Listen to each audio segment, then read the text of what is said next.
2026 புனித ரமதான் மாதத்தில் யாருக்குமே விடுமுறை கிடையாது, லீவு போக முடியாது. குவைத்துடைய மினிஸ்ட்ரி ஆஃப் அவுகாஃப் விசேட அறிவிப்பு.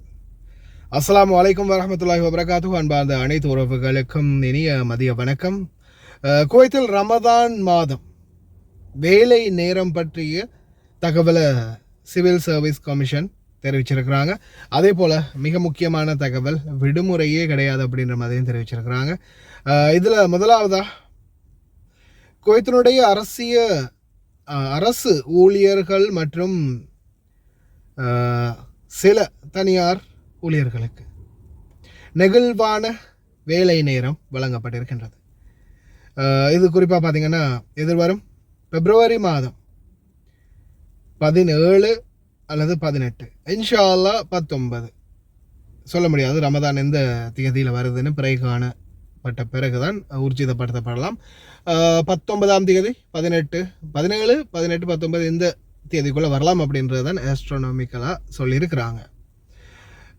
இதில் இந்த தினங்களுக்குள்ள வெளியிடப்பட்ட ஆணையத்தின் முந்தைய அறிவிப்புகளின் அடிப்படையில் இந்த ஏற்பாடு செய்யப்பட்டுள்ளது. இது ரமதான் மாதத்தின் அரசு நிறுவனங்களுக்கு நெகிழ்வான வேலை நேரத்தை நிர்ணயித்துள்ளது.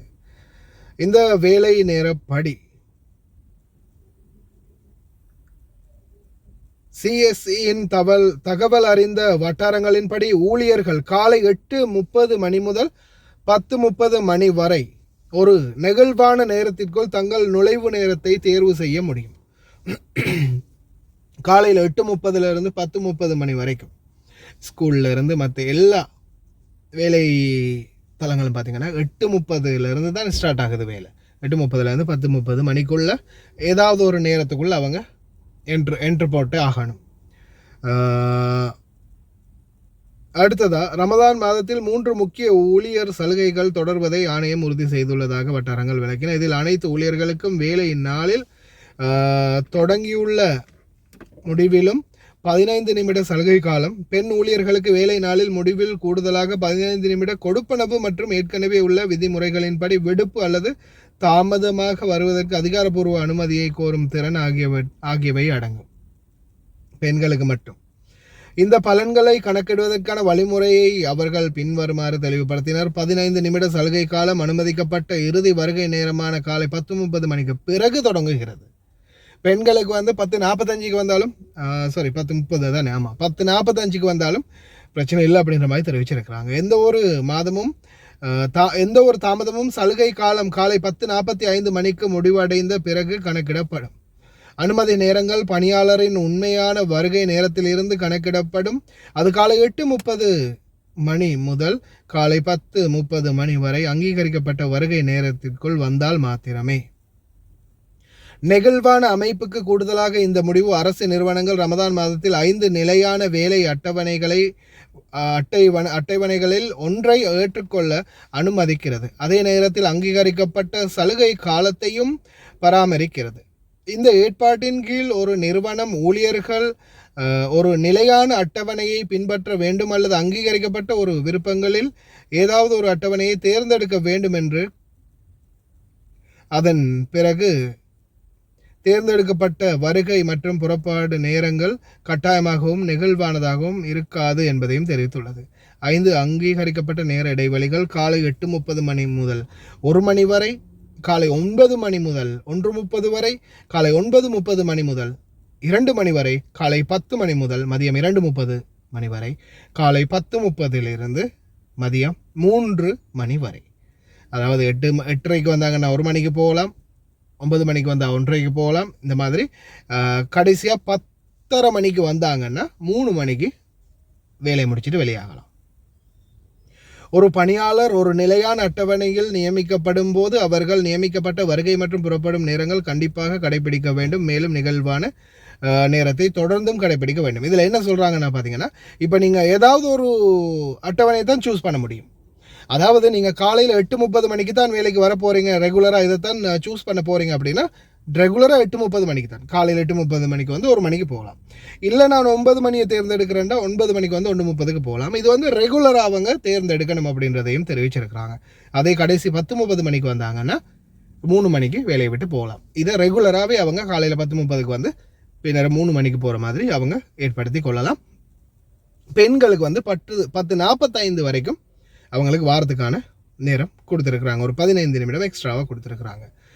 இந்த முடிவுகளோடு பல முக்கியமான குறிப்புகள் உள்ளன. இருப்பு சான்றுக்கான கைரேகை அடிப்படையிலான வருகை சரிபார்ப்பு பணியாளர் காலை வருகை நேரத்திற்கு பிறகு 2 மணி நேரத்துக்கு பிறகு என நிர்ணயிக்கப்பட்டுள்ளது.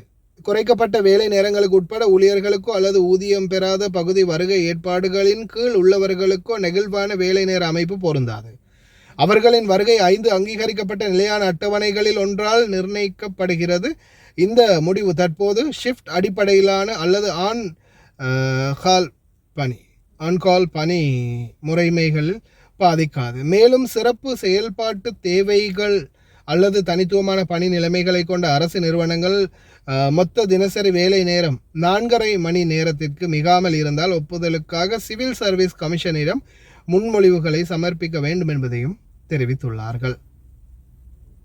அரசாங்கத்தின் முதல் முழுமையாக ஒருங்கிணைக்கப்பட்ட டிஜிட்டல் சேவையையும் அறிமுகப்படுத்தியதன் மூலம் டிஜிட்டல் மாற்றத்தை முன்னேற்றுவதற்கான நீண்டகால முயற்சிகளின் விளைவாக இந்த வகைப்பாடு அமைந்துள்ளதாக தெரிவித்திருக்கின்றார்கள். 1999 ஆண்டு அமைச்சரவை தீர்மானம் எண் 551 கீழ் நிறுவப்பட்ட மத்திய அரசின் வேலைவாய்ப்பு பதிவு தளத்தை அறிமுகப்படுத்தியது பணியகத்தின் முக்கிய முயற்சிகளில் ஒன்றாகும்.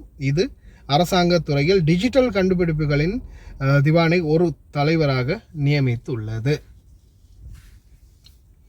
வேலை நேரங்கள் பற்றிய இது வந்து நான் இப்போ நாங்கள் என்னடா அரசாங்க வேலைக்காடா போகிறோம் அப்படின்னு சிலர் வந்து சில முட்டாள் பயல்கள் வந்து கேள்விகள் கேட்கும். இது வந்து யாருக்காக தெரிவிக்கிறதுன்னா இது வந்து வேலையாட்கள், குறிப்பாக வீடுகளில் வேலை செய்யக்கூடிய பணிப்பெண்களாக இருக்கலாம், ஓட்டுநர்கள், சாரதிகளாக இருக்கலாம். இவங்க வந்து பார்த்திங்கன்னா இப்போ மாமா பாபா ஏதாவது ஒரு ஷிஃப்ட்டை தேர்ந்தெடுப்பாங்க. இப்போ நம்ம வளமையாக நோன்பு காலம் இல்லாத நாட்களில் 7 மணி 6:30 மணி 6 மணி இல்லையா, இந்த மாதிரி நேரங்களுக்கு ரெடி ஆகணும். அதே மாதிரி காலை சாப்பாடு, சின்ன பசங்க இருந்தாங்கன்னா காலை சாப்பாடு ரெடி பண்ணணும். குறைஞ்சது 10, 12, 13, 15 வயசுக்கு மேலே இருக்கக்கூடிய குழந்தைகள் பெரும்பாலும் நோன்பு பிடிப்பாங்க. பாபா மாமா நோன்பு பிடிப்பாங்க. ஒரு சிலர் வந்து பிடிக்க மாட்டாங்க. அது ரெகுலராகவே அது நோன்பு வந்தாலும் வராட்டியும் ஒரே மாதிரியே தான் சமையல் இருக்கும். சிலர் நோய்வாய்ப்பட்டவங்க இருக்கிறாங்க, மருந்து எடுக்கக்கூடியவங்க இருக்கிறாங்க. இந்த மாதிரி ஆட்களுக்கு அது வந்து ரெகுலராக நம்ம வளமையாக மாதிரியே சமைக்கிறதுலேருந்து எல்லா வேலையும் இருக்கும். நோன்பு பிடிக்கக்கூடியவங்க இந்த மாதிரி ஷிஃப்ட்டில் இருக்கக்கூடியவங்களுக்கு இந்த டைம் படி தான் இவங்க இந்த நேரப்படி தான் போவாங்க வருவாங்க. அந்த நேரம் எந்த நேரத்துக்கு போகிறாங்க அப்படின்றத நீங்கள் ஷிஃப்ட் பண்ணிக்கொண்டீங்கன்னா அதுக்கு ஏற்றாற் போல் நீங்களும் தயாராகி கொள்ளலாம். காலை சாப்பாடு பெருசாக சமைக்கிறதுக்குரிய ஏற்பாடுகள் இருக்காது. மற்றும்படி நீங்கள் அவங்களுடைய வேலைகளை முடிச்சுட்டு அதுக்கப்புறம் வீட்டு வேலையை ஆரம்பிச்சிங்கன்னா எப்படியுமே நோன்பு காலங்களில் காலையில் வேலை வந்து ஓரளவு ஸ்மூத்தாக இருக்கும். ஏன்னா பெருசாக சாப்பாடு சமைக்கிறது, காலை சாப்பாடு அது அந்த ஏற்பாடுகள் இருக்காது. மதிய சாப்பாட்டுக்குரிய ஏற்பாடுகள் இல்லாததால். ஆனால் சரியாக மதியம் ஒரு 1 மணிலேருந்து 2 மணி அந்த நேரத்தில் ஸ்டார்ட் பண்ணால் நைட்டு 12-1 மணி வரைக்கும் வீட்டு வேலை பார்க்கக்கூடிய பணிப்பெண்களுடைய நிலைமை மிகவும் கவலையாக இருக்கும்.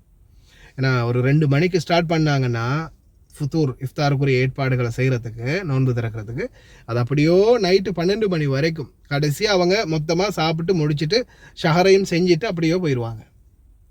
அவ்வளவுக்கும் கஷ்டப்படணும் எங்களுடைய சகோதரிகள், தாய்மார்கள் தான். அவங்களுக்கும் நீண்ட உடல் ஆரோக்கியத்தை எல்லாம் வல்ல இறைவன் வழங்கட்டும். அதே போல் இன்னொரு முக்கியமான தகவல், இந்த தகவல் என்னென்னு பார்த்தீங்கன்னா பள்ளி வாயில்களில் மினிஸ்ட்ரி ஆஃப் அவுகாஃப் தெரிவிச்சிருக்கிறாங்க, no leave for imams and muezzin during Ramadan. அதாவது டியூரிங் ரமதான் அப்படின்னா இந்த ரமதான் மாதத்துக்குள்ள பள்ளிகளில் வேலை செய்யக்கூடிய இமாம்களுக்கும் முஅஸ்ஸின்களுக்கும் விடுமுறையே கிடையாது அப்படின்றத ஊர்ஜிதமாக தெரியப்படுத்திருக்காங்க மினிஸ்ட்ரி ஆஃப் அவுகாஃப் அமைச்சகம். ஓகே மக்களே, இது சம்பந்தமான மேலதிக தகவல்கள் ஏதாவது கிடைச்சா நிச்சயமாக அப்டேட் பண்ணுறேன். இந்த தகவல் உங்களுக்கு பிரயோஜனமான தகவலாக இருக்கும்னு நம்புகிறேன். பிடிச்சிருந்தா வீடியோவை லைக் பண்ணி ஷேர் பண்ணி சப்ஸ்கிரைப் பண்ணுங்கள். தொடர்ந்து சப்போர்ட் பண்ணுங்கள். இன்னொரு நல்ல வீடியோவில் சந்திக்கலாம்.